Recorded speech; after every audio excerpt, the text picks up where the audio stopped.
नमस्कार मंडळी, मी आहे मेधा आणि तुम्ही ट्यून केलंय 90.4 ग्रीन FM आणि आपण ऐकतोय डॉक्टर्स रूम हा कार्यक्रम. मंडळी, आपल्याला हे जे आयुष्य देवानं दिलेलं आहे ते निरोगी राहण्यासाठी मंडळी मी इथून तुम्हाला दर रविवारी अनेक डॉक्टरांच्या मुलाखती ऐकवते. त्यांच्याकडून आपलं शरीर सुदृढ कसं राहावं या दृष्टिकोनातून काय काय केलं पाहिजे ते इथून आपल्याला डॉक्टरांच्याकडून समजतं आणि मग आपलं हे जे शरीर आहे ते आपण आरोग्यपूर्ण कसं राहील, सुदृढ कसं राहील याची काळजी घेत असतो.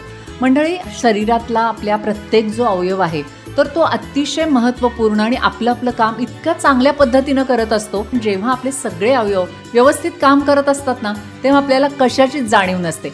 पण आपल्या एखाद्या करंगीला जरी दुखापत झाली तर आपल्याला जाणवतं तिचं महत्त्व. तसंच आपल्या प्रत्येक अवयवाचं आहे, पण त्याही अवयवाच्या बाबतीत असंच होतं आणि मग आपण म्हणतो की आपल्याला काहीतरी आजार झालाय, आपल्या एखाद्या अवयवाला काहीतरी डॅमेज झालेला आहे. तर अशा पद्धतीनं आपल्या शरीरातले सगळे जे अवयव आहेत तर ते आपण जिवंत असताना व्यवस्थित काम करतच असतात.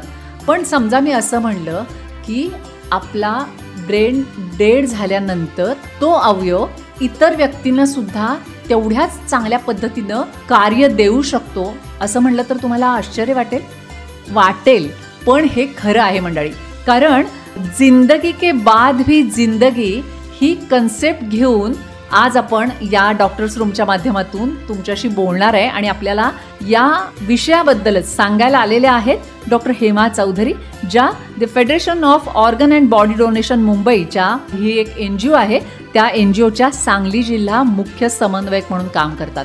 आणि नेमकं मी जे काय आता बोलले ना की जिंदगी के बाद भी जिंदगी, अवयव आपल्या ब्रेन डेड नंतर इतरांना देऊ शकतो, ही सगळी संकल्पना काय आहे हे सगळं तुम्हाला जाणून घ्यायचं आहे आज आणि त्यासाठीच आपल्याला डॉक्टर हेमा चौधरी मार्गदर्शन करणार आहेत. मॅडम, तुमचं इथं या आमच्या प्रोग्राममध्ये खूप मनापासून स्वागत आहे. नमस्कार.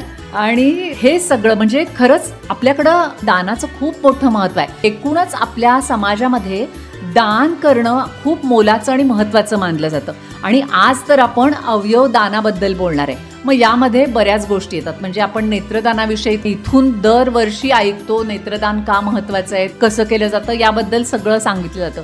त्वचादान आहे, इतर सगळे अवयवदान आहेत ज्याबद्दल आज मॅडम अगदी डिटेल सांगणार आहेत आणि देहदानाबद्दल सुद्धा सांगणार आहेत. म्हणजे मृत्यूनंतर सुद्धा आपण आपला देह दान करू शकतो मेडिकल कॉलेजला, तर तो कशा पद्धतीनं या सगळ्या विषयी ऐकणार आहे. मॅडम, आता मी तुम्हाला विचारेन की ही जी संकल्पना आहे जिंदगी के बाद भी जिंदगी, एकूण ही अवयवदानाची जी संकल्पना आहे ही नेमकी मी तर थोडक्यात सांगितले, पण तुम्ही डिटेलिंग म्हणजे तुम्ही ह्या NGOच्या सांगली जिल्हा मुख्य समन्वयक आहात, यावर तुम्ही खूप छान काम करताय आपल्या सांगली जिल्ह्यामध्ये. तर नेमक्या संकल्पनेबद्दल काय सांगाल तुम्ही? जिंदगी के बाद भी जिंदगी, खरंच या शब्दांमध्ये सगळं आपण सांगून जातो. तर मगाशी मॅडम तुम्ही म्हणल्याप्रमाणे दानाचं महत्त्व आपल्या भारतीय संस्कृतीमध्ये खूप सांगितलेलं आहे आणि वेगवेगळे दान आपण करतो. म्हणजे आपण शास्त्रदान करतो, अन्नदान करतो. हे दान वेगवेगळं जेव्हा आपण करत असतो तेव्हा आपल्याला हेच मनामध्ये रुजवलेलं आहे की या दानामधून आपल्याला एक समाधान मिळतं, पुण्य मिळतं. पुण्य पाप माहिती नाही आपल्याला काय आहे, पण आज हा जो अवयवदान हा जो एक विषय आपण समजावून घेणार आहोत, त्या दानामधून आपल्याला खरंच आपण मृत्यूच्या पश्चातही आपण अवयवरूपी जिवंत राहू शकतो असं मला तुम्हाला सांगायला आवडेल. आणि हीच कन्सेप्ट आपल्याला आज सगळी समजावून घ्यायची आहे. आणि मला असं वाटतं की हे खरं तर दानाचं महत्त्व आपण निसर्गामधून सगळं पाहतो, अनुभवतो. निसर्गामधली प्रत्येक गोष्ट ही दुसऱ्यासाठी काम करते. म्हणजे जसं की आपण वृक्ष आपल्याला एवढं म्हणजे पानं, फुलं, फळं, ऑक्सिजन सगळं देतात. नदी आपल्याला वाहता वाहता जीवनदायिनी आपण तिला म्हणतो. या निसर्गातली प्रत्येक गोष्ट म्हणजे इव्हन एखादा छोटा किडा, मुंगी जरी मेला तरी सुद्धा तो कोणाचं तरी खाद्य म्हणून उपयोगी पडतो. किंवा इव्हन मेलेलं जनावर सुद्धा त्याचं जी स्किन असते ते आपण चामड्याचे वस्तू वगैरे बनवून आपण ते परिधान करतो. मग या निसर्गातला एक बुद्धिमान सगळ्यात प्राणी, त्याच्या मृत्यूनंतर काय होतं म्हणजे एक तर कोणत्याही धर्माचे तुम्ही असा, एकतर जाळून टाकलं जातं किंवा पुरून टाकलं जातं आणि मग हे एकतर मातीमोल होतं किंवा त्याची राख होते. आणि अशा पद्धतीनं आपण आपलं अमूल्य असं शरीर नष्ट करून टाकतो. मग आपल्या मनावर संस्कृती, संस्कार, रूढी, परंपरा ह्याचा एवढा मोठा पगडा आहे ना. बरं ठीक आहे, हे पूर्वी सगळं झालं होतंय, आत्ताही चालू असू दे, पण जाता जाता तुम्ही एखाद्याला जीवनदान देऊ शकता आणि तीच कन्सेप्ट आपल्याला समजावून घ्यायची आहे. बरोबर. ॲक्च्युली अवयवदान हे सगळं सरकारी नियंत्रित आहे आपल्या भारतामध्ये. म्हणजे 1994 साली त्यासाठी एक स्वतंत्र कायदा केला गेला. त्याच्यामध्ये बऱ्याच अमेंडमेंट्स झाल्या आणि आता त्याला आपण थोटा ॲक्ट असं म्हणतो, म्हणजे transplantation of human organs and tissue act. हां, आणि हे सगळं अवयवदानाचं काम या ॲक्ट अंडरच होतं. अवयवदान कुणीतरी जेव्हा करतं तेव्हा हा ऑर्गन कुठे कुणाला जाणार हे सगळं ह्या ॲक्ट अंडर कंट्रोल्ड आहे.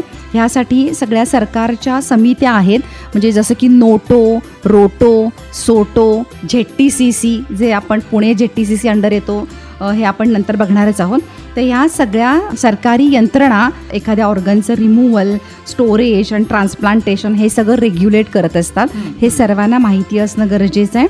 इथे कुठेही कुठल्याही दानामध्ये पैशाची किंवा इतर कोणतीही देवाणघेवाण केली जात नाही. कोणी कोणाला कोणता ऑर्गन दिला हे सुद्धा या ॲक्ट अंडर गुप्त ठेवलं जातं आणि हे खात्री करूनच हे सगळं होतं. ह्याच्यामध्ये एक वेगळा पण एक प्रकार आहे या ॲक्टमध्येच, तो येतो खरं तर स्वॅप डोनेशन.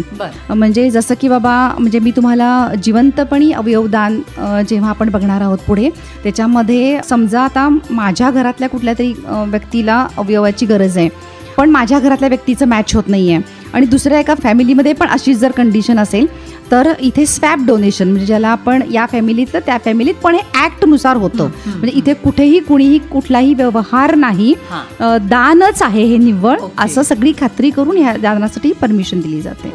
ही संकल्पना आहे. तर हे अवयवदान म्हटलं आपण, त्याच्यात कोणकोणते अवयवदान केले जातात? आणि आपण म्हणतो की मरणोत्तर नेत्रदान किंवा मरणोत्तर त्वचादान तर होतं, देहदान सुद्धा मरणोत्तर होतं. मग हे जे अवयवदान आहे हे पण मरणोत्तर होतं की याच्या मागचं सायन्स काय आहे? अगदी बरोबर प्रश्न आहे. तर याच्यामध्ये अवयवदानामध्ये 2 प्रकार आपण समजावून घेऊ शकतो. एक तर जिवंतपणी काय दान करता येतं आणि मृत्यूनंतर काय दान करता येतं. तर जिवंतपणी आपल्याला सगळ्यांना माहिती आहे, आता ब्लड डोनेशन आपण करतो. इव्हन जाता जाता मी कित्येक महिलांना सांगीन, अगदी सुंदर केस आहेत तुमचे, सर्वसाधारणपणे 13 इंचपेक्षा जास्त केस आहेत, तर ते तुम्ही केस दान करू शकता. बोन मॅरो दान करता येतो.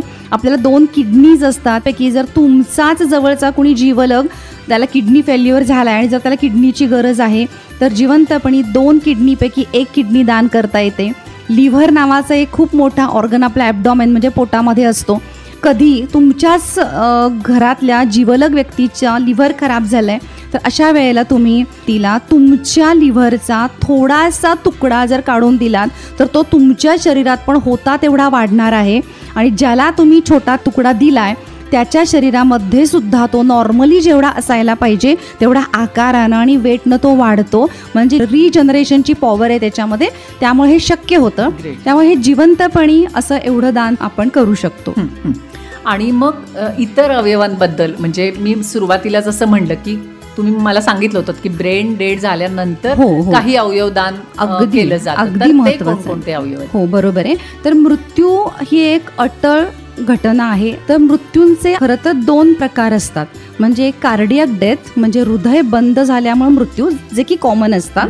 आणि मृत्यूचा दुसरा एक प्रकार असाही असतो की जिथे हृदय तुमचं चालू आहे पण मेंदू मृत झालेला आहे, ज्यालाच आपण मेंदू मृत अवस्था किंवा ज्याला आपण ब्रेन डेथ कंडिशन असं म्हणू शकतो.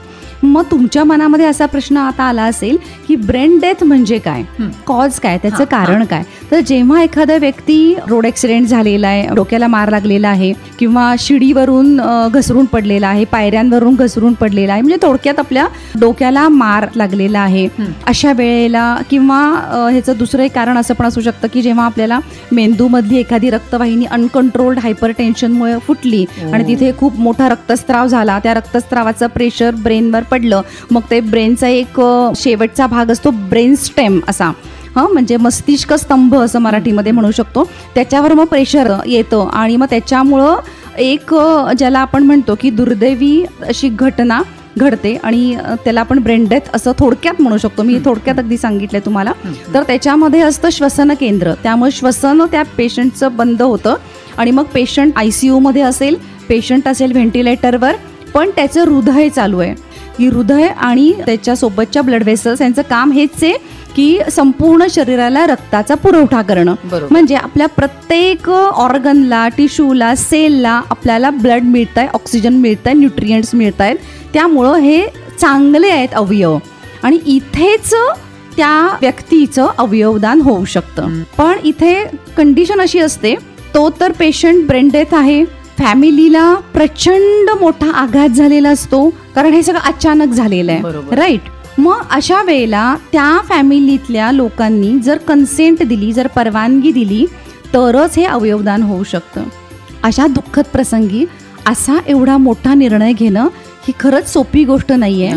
पण केवळ मानवतावादी दृष्टिकोनानं जर त्या फॅमिलीतल्या लोकांनी अशा वेळेला परवानगी दिली, तर इथे त्या व्यक्तीचं हृदय, 2 फुफ्फुसं, लिव्हर, 2 किडनीज, पॅनक्रियाज, इंटेस्टाईन असे मोठे अवयव खरं तर खूप दान होऊ शकतं. म्हणजे जसं की मसल्स, टेंडॉन्स, इवन इयर बोन्स असं खूप दान होऊ शकतं. पण आपण मिनिमम 8 या महत्त्वाच्या ऑर्गन्सपासून मिनिमम आपण 8 व्यक्तींना नवीन जीवनदान देऊ शकतो. म्हणजे या व्यक्तीतलं धडधडतं हृदय दुसऱ्या गरजू व्यक्तीच्या हृदयात ते परत धडधडायला लागतं, किडनीज काम करायला लागतात, लंग्स काम करायला लागतात. आणि असे व्यक्ती, तुम्ही म्हणाल की असे व्यक्ती कोण असतात, कोणाला हे मिळणार आहे, तर आज आपल्या भारतामध्ये, आपल्या महाराष्ट्रामध्ये, आपल्या सांगलीमध्ये असे कितीतरी एंड स्टेज ऑर्गन फेल्युअर झालेले लोक प्रतीक्षेत आहेत की असा कुणीतरी भला व्यक्ती दान करेल आणि मला अवयव मिळेल आणि मला एक नवीन जीवनदान मिळेल. असे आज हजारो पेशंट्स वेटिंगमध्ये आहेत. मग तुम्ही म्हणाल की हे वेटिंग म्हणजे काय आहे? वेटिंग लिस्ट या म्हणजे ज्यांचे ऑर्गन्स खराब झालेत ना, अशा व्यक्तींनी काय केलं पाहिजे हे पण आज आपल्याला खरं तर सांगणं खूप गरजेचं आहे. नक्कीच हे तुमच्याकडून ऐकून घ्यायला आम्ही अतिशय उत्सुक आहोत. मी सुरुवातीला म्हटलं तसं की अवयवदान जिंदगी के बाद भी जिंदगी कशी राहू शकते आणि इतरांना आपण गेल्यानंतरही कसं जीवन चांगलं मिळू शकतं या संदर्भात आज आपण बोलतोय, अवयवदानाबद्दल बोलतोय. आणि डॉक्टर हेमा चौधरी आपल्याला खूप छान पद्धतीनं सांगतायत. आपल्या मनामध्ये कोणती शंका राहणार नाही अशा पद्धतीनं मॅडम इतक्या व्यवस्थित पद्धतीनं हे सगळं सांगतायत. मॅडम, आपण सांगत होतो की हे जे वेगवेगळे अवयव आहेत तर त्याची खूप मोठी लिस्ट आहे, ज्या गरजू माणसांना या अवयवांची गरज आहे असं म्हटलं तरी हरकत नाही. तर आपण म्हणलं की असे ब्रेनडेड झाल्यानंतर मग हे अवयव दान केले जातात. पण त्या ब्रेनडेड झालेल्या व्यक्तीच्या घरातल्या लोकांची तुम्ही म्हणालात तसं मानसिकता खूप वाईट असते आणि अशा स्थितीत त्यांना हे समजून सांगायचं काम एक समन्वयक म्हणून बहुतेक तुम्ही करत असाल. हां, म्हणजे जेव्हा आम्हाला कुठल्या हॉस्पिटलकडून बोलवलं जातं तेव्हा आम्ही जातो. पण प्रत्येक हॉस्पिटलचा असा एक ट्रान्सप्लांट कोऑर्डिनेटर असतो. ओके. तो या फॅमिलीशी निगडीत असतो. इव्हन जे फिजिशियन या पेशंटवर ट्रीटमेंट करत असतात, कारण पहिल्यांदा त्यांनाच कळतं. आणि या निमित्तानं मला हेही खरं तर सगळ्या डॉक्टरांना आवाहन करायला आवडेल की ब्रेन डेथ आयडेंटिफाय केले पाहिजेत. म्हणजे आज असं नाही आहे की ब्रेन डेथ नाही आहेत, होत नाही आहेत, ब्रेन डेथ होतात. पण ब्रेन डेथ हे वेळीच आयडेंटिफाय करून त्यांचं काउन्सिलिंग चांगलं करून त्यांना अवयवदानासाठी प्रवृत्त करून ॲक्च्युली हे कुठं होतात. म्हणजे समजा आता कुठल्याही हॉस्पिटलमध्ये ब्रेन डेथ होऊन उपयोग नाही आहे. म्हणजे आता यासाठी सुद्धा ना त्या हॉस्पिटल्सनी परवानगी घ्यावी लागते की बाबा आमच्या इथे असा ब्रेन डेथ पेशंट आहे आणि इथून दान होऊ शकतं. तर आपल्या सांगलीचा जर विचार केला तर आपल्या सांगलीमध्ये आत्ता काही विशिष्ट हॉस्पिटलनी यासाठी परवानगी घेतली आहे या सगळ्या कामासाठी.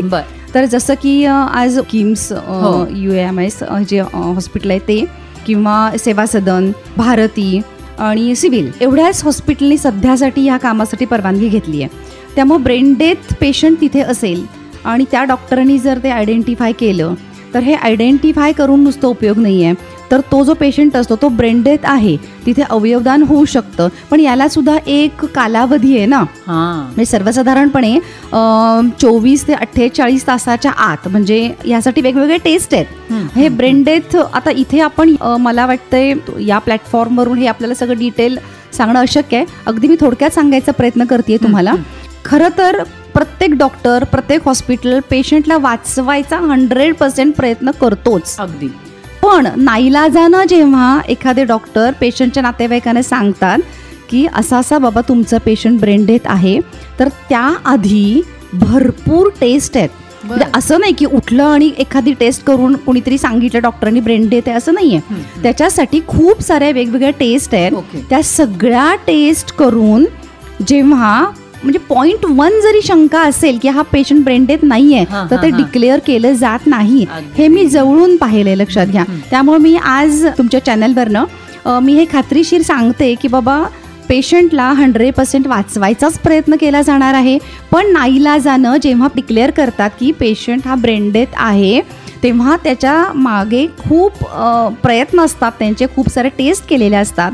ॲपनिया टेस्ट असतात, 6 तासाच्या अंतरानं ह्या सगळ्या टेस्ट करून जेव्हा खात्री पटते डॉक्टरांना की हा पेशंट ब्रेन डेथ आहे, तेव्हाच हे डिक्लेअर केलं जातं आणि पेशंटच्या नातेवाईकांना सांगितलं जातं की बाबा ही खूप दुःखद घटना आहे.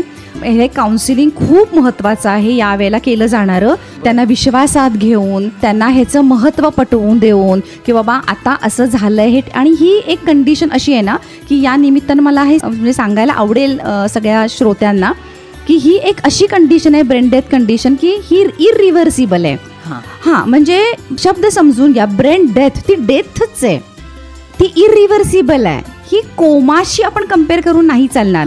कोमा ही एक अशी कंडिशन असते की कोमामधनं पेशंट काही महिन्यांनी, काही वर्षांनी सुद्धा आपण परत आलेले ऐकलेले आहेत, पाहिलेले आहेत. पण ब्रेन डेथ ही एक इररिव्हर्सिबल कंडिशन आहे. म्हणजे त्याच्यातनं पेशंट कधीच तुमचा बरा होणार नाहीये. ही डेथच आहे. फक्त इथे काही काळ तुमचं हृदय चालू आहे. हो, किती काळ चालू राहणार आहे सांगा. म्हणजे ते सगळे त्याला सपोर्ट्स आहेत, विथ मेडिकल सपोर्ट्स ते सगळं चालू आहे. लक्षात घ्या, त्या व्यक्तीचं हृदय चालू आहे, व्हेंटिलेटर आपण सपोर्ट दिलेला आहे, त्यामुळे श्वसन चालू आहे. पण हे काही काळ चालू राहणार आहे, बरोबर आहे. आणि ही सुवर्ण काळ, हा अवयवदानाचा सुवर्ण काळ आहे. आणि या सुवर्ण काळामध्येच जर त्या फॅमिलीच्या नातेवाईकांनी जर संमती दिली की बाबा माझा तरी जिवलग व्यक्ती गेलेला आहे, तो नाही परत येणार, हे ॲक्सेप्ट करणं आता आपण बोलतोय तेवढं सोपं नाही आहे. नक्कीच नाही आहे हे सोपं, लक्षात घ्या. पण आपण हे आज समजून घेतलं पाहिजे. आज मेडिकल सायन्स एवढं ॲडव्हान्स झालं आहे, तिने म्हणजे या जर नातेवाईकांनी संमती दिली तर त्याच्या शरीरात धडधडणारं हृदय परत दुसऱ्या गरजू व्यक्तीच्या शरीरात ते परत धडधडणार आहे. म्हणजे हे केवढ्या कॉम्प्लिकेटेड सर्जरीज आहेत या. आता आपले सगळे ट्रेन आणि सगळे हे जे मोठे मोठे डॉक्टर्स आहेत हे करतायत, यशस्वी होत आहेत, लक्षात घ्या. मग फक्त गरज आहे इथे त्या फॅमिलीनी कन्सेंट देण्याची, परवानगी देण्याची. पुढची सगळी कामं हॉस्पिटल कळवतं. तुम्ही म्हणाल की ही प्रोसेस तरी कशी असते, थोडक्यात आपण समजून घेऊया. जेव्हा अशी कन्सेंट मिळते नातेवाईकांची, तेव्हा त्या हॉस्पिटलकडून आज आपण पुणे रिजनमध्ये येतो, सांगली जिल्हा. आणि पुणे रिजनचं एक वेगळं गव्हर्नमेंटचं सेंटर आहे, ZTCC म्हणतो आपण त्याला, झोनल ट्रान्सप्लांट कोऑर्डिनेशन कमिटी. त्यांना कळवलं जातं. तिथून पुढची सगळी सूत्र ZTCC पुणे हे आपल्या सांगली जिल्ह्यासाठी सगळी सूत्र हलवली जातात. मगाशी जो आपला विषय चालला होता की वेटिंग लिस्ट, हा, मग ही वेटिंग लिस्ट कुठे असते? जिथे जिथे ट्रान्सप्लांट्स होतात, ऑपरेशन्स होतात, तिथे गरजू रुग्णांनी आधी खरं तर नोंदणी करायची असते. ठीक आहे. म्हणजे आज आपल्यापैकी कुणाचं तरी बाबा लिव्हर खराब झालंय, किडनी खराब झाले, पॅनक्रियास खराब आहे, लंग्स खराब आहे, तर अशा व्यक्तींनी जायचं कुठं? तर जिथे असे ट्रान्सप्लांट होतात अशा हॉस्पिटलमध्ये जाऊन तुम्ही ते रजिस्ट्रेशन करायचंय. म्हणजे तुमचं नाव वेटिंग लिस्टमध्ये आलेलं असतं. तिथे गरीब श्रीमंत हा कोणताही ओळखीचा पाळखीचा असा कोणताही भेदभाव न करता ही वेटिंग लिस्ट असते, लक्षात घ्या. वेटिंग लिस्ट ही त्या हॉस्पिटल वाईज असते, सिटी वाईज असते. अशा हे सगळे वेटिंग लिस्ट ही ZTCC मेंटेन करतं.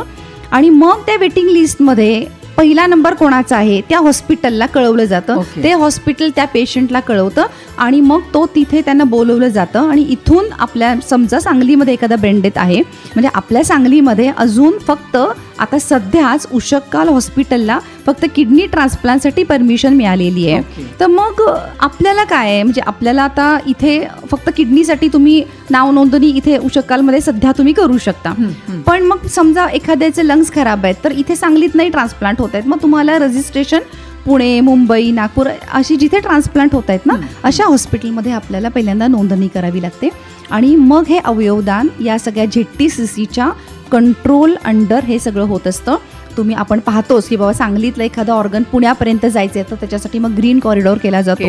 मग त्याच्यामध्ये 3 जिल्ह्यांचे पोलीस इन्व्हॉल्व्ह असतात. हे सगळं घडतं. फार पूर्वी अशक्य वाटत होतं, पण हे आता सगळं घडायला लागलंय. या 2 वर्षात मला सांगायला अत्यंत आनंद होतोय की अवेअरनेस लोकांमध्ये पण वाढतोय.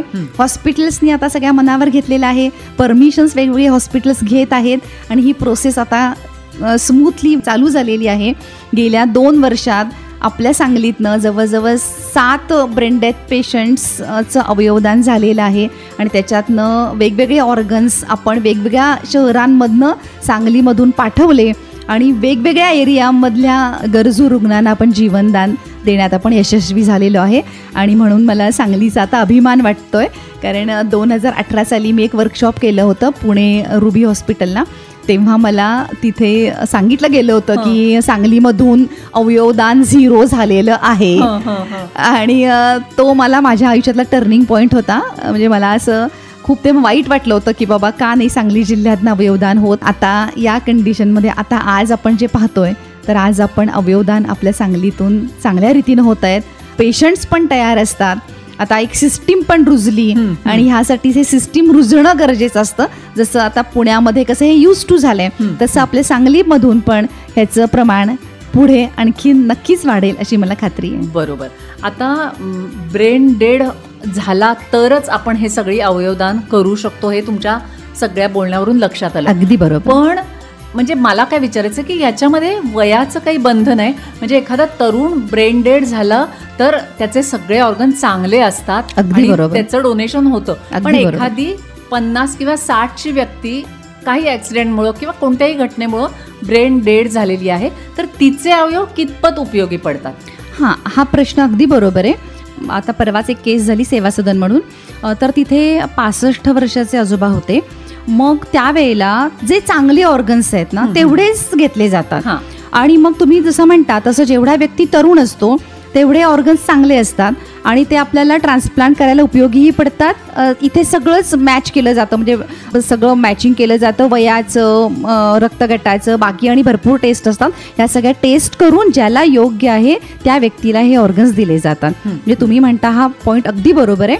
वयाचा इथे प्रश्न अगदीच महत्त्वाचा आहे.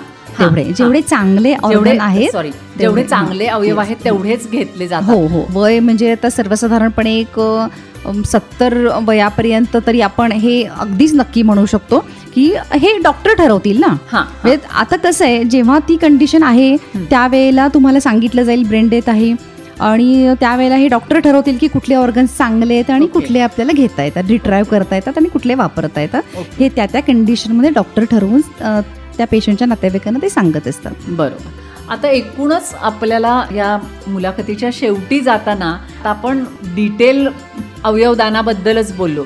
देहदानाबद्दल पण आपल्याला जर सांगायचं असेल आणि नेत्रदान, त्वचादानाबद्दल, कारण त्वचादानाची पण खूप महत्वाची घटना आता घडते आणि खूप चांगल्या पद्धतीनं ती त्वचा दान केल्यानंतर त्या व्यक्तीला खूप चांगला उपयोग होतोय, त्याचा फायदा होतोय. तर जाता जाता या 2-3 गोष्टींबद्दल अवेअरनेस लोकांमध्ये वाढावा म्हणून काय सांगा? अगदी. तर नेत्रदान आता थोडंसं मला वाटतं ह्याचं प्रमाण वाढतंय तरी सुद्धा मॅडम आज आमचे ग्रुप आहेत वेगवेगळे डॉक्टरांचे, त्याच्यामध्ये प्रत्येक डॉक्टर जे डोळ्याचे डॉक्टर आहेत ना, कॉर्नियल स्पेशालिस्ट, त्यांचे मेसेजेस असतात की we need tissue, we need corneal tissue.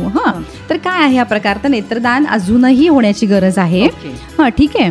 तर मग नेत्रदान म्हणजे काय हे पण आपल्याला खरं तर समजावून घेतलं पाहिजे. सगळा डोळा, आयबॉल म्हणजे टेबल टेनिसचा चेंडू जसा गोल छोटासा आहे तसा आपला गोल डोळा आहे. तर तो काही पूर्ण डोळ्याच्या डोळा नाही काढून घेत. पहिल्यांदा ही भीती कमी व्हायला पाहिजे. फक्त त्याचा पुढचा काचेसारखा भाग जो असतो, कॉर्निया ज्याला म्हणतात, तेवढाच फक्त घेतला जातो आणि सगळी काळजी घेऊन हा कॉर्निया म्हणजे अँटीसेप्टिक पूर्ण प्रिकॉशन घेऊन हे सगळं घेतलं जातं. तिथे तसाच एक भाग ठेवला जातो कॉर्नियाचा. म्हणजे असं मला एवढंच त्याच्यातनं सांगायचं की विद्रूप वगैरे चेहरा अजिबात दिसत नाही. तर मग हा आणखीन पण हा जो कॉर्निया आहे ना, ह्याला एकूण 5 लेयर्स असतात. तर ते लेयर सेपरेट करून सुद्धा म्हणजे एका कॉर्नियामधनं 2 ब्लाइंड लोकांना दृष्टी मिळते. ग्रेट. हां, म्हणजे हेही सर्वांना माहीत असायला पाहिजे. म्हणजे एका व्यक्तीचं जर 2 डोळ्यांचं कॉर्नियल डोनेशन झालं तर तिथून आपल्याला 4 कॉर्नियल ब्लाइंड लोकांना आपण दृष्टी देऊ शकतो. बरोबर. आणि दृष्टी देण्यासाठीच नाही, कितीतरी कॉर्नियाचे असे डिसीजेस आहेत की जिथे ट्रीटमेंट म्हणून सुद्धा हा कॉर्निया लागतो. बरं. हां, त्यामुळं गरज आहे अजून नेत्रदानाची. पुढचा मुद्दा आहे त्वचादान. बरोबर. त्वचादान म्हणजे पूर्ण जसं आपल्या डोळ्यासमोर असं येतं की बाबा प्राणी त्याची जशी ती काय त्वचा सगळी काढली जाते, सोलली जाते आणि तशी बाबा घेतात का, तर नाही. लक्षात घ्या, पायाचा भाग, गुडघ्याखालचा जो भाग असतो पायाचा, त्या जास्तीत जास्त मांडीचा, याच्या वरचा फाईन लेअर एकदम, तर तो फक्त त्वचेचा भाग घेतला जातो. पुरुषांचं जे दाढी करण्याचं एक असतं ना खोरं, तर तसं एक डर्मॅटोम नावाचं एक छोटं इन्स्ट्रुमेंट आहे आणि त्याच्या साहाय्यानं वरचा पातळ लेअर घेतला जातो त्वचेचा. रक्त सुद्धा येत नाही एवढा पातळ लेअर तो त्वचेचा घेतला जातो आणि हा प्रिझर्व केला जातो. म्हणजे सांगलीतल्याच काही भल्या डॉक्टरांनी, doctor Avinash Patil, doctor Dilip Patwardhan, rotary, अशा या संस्थांनी, डॉक्टरांनी पुढे येऊन आपल्या सांगलीमध्ये स्किन बँक आहे. बऱ्याच लोकांना हे माहिती नसतं. लक्षात घ्या, मी मगाशी नेत्रदानासाठी सांगितलं, तर नेत्रदानासाठी आपल्या सांगलीमध्ये 9 ते 10 आय बँक खूप चांगल्या काम करणाऱ्या आहेत. म्हणजे एक तुम्ही जरी कॉल केला तरी सुद्धा या आय बँकेची टीम किंवा आता मी बोलले त्याप्रमाणे त्वचा बँकेची टीम तुमच्या घरापर्यंत येते. आय डोनेशनचं काम होतं, स्किन डोनेशनचं काम होतं, 15 ते 20 मिनिटांमध्ये होतं. फक्त इथे सगळ्यासाठी आपल्याला टाईम लिमिट आहे.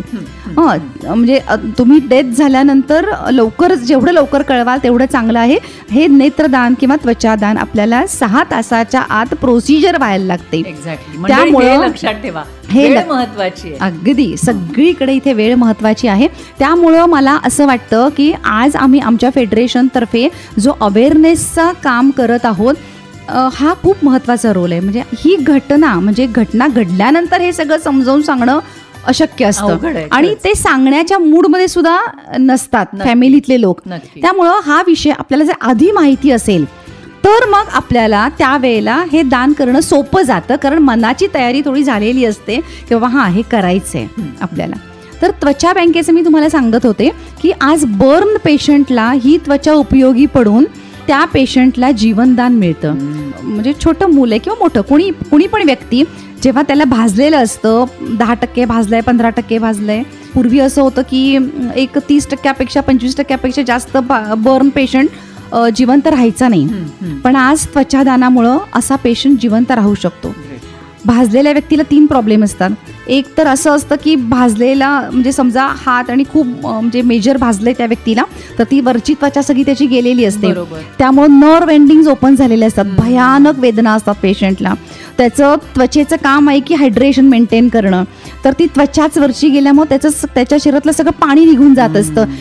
डिहायड्रेशन होतं त्या पेशंटला. ॲक्च्युली ती त्वचा गेल्यामुळे त्याला इन्फेक्शन होतं. इन्फेक्शनमध्ये जातो पेशंट, सेप्टिसिमियामध्ये तो पेशंट जातो आणि मग तो पेशंट मृत्यूच्या जवळ जातो. आणि या त्वचादानामुळे होतं काय, जी भल्या माणसानं कोणी जर त्वचा दान केलेली असते, ही त्वचा त्या पेशंटच्या त्या बर्न एरियावर अशी नुसती जरी आपण जशी थंडीमध्ये चादर पांघरतो ना, तशी जरी ती पांघरली, म्हणजे जशी ती आपण इम्प्लांट केली किंवा ती जरी ठेवली साध्या भाषेमध्ये, तरी सुद्धा त्या पेशंटचे हे 3ही प्रॉब्लेम्स कमी होतात. म्हणजे त्या पेशंटच्या वेदना कमी होतात, त्या पेशंटचं हायड्रेशन मेंटेन होतं, त्या पेशंटला इन्फेक्शन व्हायचे चान्सेस कमी होतात आणि जी मृत्यूची कारणं होती ह्या बर्न पेशंटला, ही आपण सगळी मिनिमम केल्यामुळं त्याला नवीन जीवनदान मिळतं. म्हणजे त्वचेमुळं सुद्धा जीवनदान मिळतं. नेत्रदानामुळे एखाद्याला दृष्टी मिळते. आणि जसं मगाशी मी तुम्हाला सांगितलं, अवयवदानामुळं तर जीवनदान मिळतंच आहे. देहदान हा असा विषय आहे की देहदान हे आपल्याला मेडिकल कॉलेजमध्ये करायचं असतं. जी फर्स्ट इयर कुठल्याही पॅथीची स्टुडंट्स असू देत, होमिओपॅथी, आयुर्वेदा, ॲलोपॅथी, हे जे सगळे डॉक्टर होणारी जे स्टुडंट्स असतात, त्यांना शरीराची अनाटॉमी, शरीर रचना शिकण्यासाठी असा कोणी भल्या व्यक्तीनं देहदान केलेलं देह तिथे मेडिकल कॉलेजमध्ये तो नेऊन द्यावा लागतो मृत्यूनंतर. आणि मग तिथे त्या मेडिकल कॉलेजच्या स्टुडंट्सना हे शिकण्यासाठी हा देह उपयोगी पडतो. आणि हे नेत्रदान, त्वचादान करून सुद्धा देहदान आता आपल्यामध्ये होतं. म्हणजे आपल्या सांगलीमध्ये जर विचार केला तर Miraj MBBS medical college, Bharati MBBS medical college, इथे असे देह स्वीकारले जातात. देहदान तुम्हाला तिथे करावं लागतं. खरंच इतकं सांगितलं ना मॅडम की आपल्या जवळ जे आहे आणि आपल्या मृत्यूनंतर जे जळून जाणार आहे किंवा जमिनीत पुरलं जाणार आहे ते जर आपण जिवंतपणी आपल्या जवळच्या माणसांना सांगितलं की माझ्या मरणोत्तर माझं नेत्रदान करा, माझं त्वचादान करा किंवा देहदान करा, तर इतकं चांगलं काम आपल्याकडून होऊ शकतं. आणि हा अवेअरनेस निर्माण करावा, संपूर्ण लोकांपर्यंत ही माहिती पोहोचावी, यासाठी आज मी तुम्हाला इथं आमंत्रित केलं होतं. आणि तुम्ही ते इतकं चांगल्या पद्धतीनं लोकांना छान समजेल आणि त्याचं महत्त्व पटेल अशा पद्धतीनं सगळं सांगितलं. तुम्ही इथे येऊन हे सांगितलं, तुमचा अमूल्य वेळ आमच्यासाठी दिलात, खूप मनापासून धन्यवाद. धन्यवाद. तर मंडळी, आज आपल्याकडे आलेल्या होत्या federation of organ and body donation Mumbai या NGOच्या सांगली जिल्हा मुख्य समन्वयक डॉक्टर हेमा चौधरी मॅडम. खूप पोटतिडकीनं अवयवदानाचं काम करतायत आणि त्यांनी या संपूर्ण प्रकाराला नाव पण इतकं छान दिले की जिंदगी के बाद भी जिंदगी. तर कशा पद्धतीनं आपल्या नंतरसुद्धा अनेकांना जीवन चांगल्या पद्धतीनं जगता येऊ शकतं आपल्या अवयवदानामुळं, हे आपल्याला समजलं. तुम्हालाही हे सगळं ऐकल्यावर मनात विचार आला असेल की आपण पण या गोष्टी करूया, तर हे सगळ्यात चांगलं आहे असं म्हणेन मी. आणि आज इथं हे सगळं सांगितल्यामुळं खरंच मी पुन्हा एकदा तुमचे खूप मनापासून आभार मानते. Thank you very much. धन्यवाद.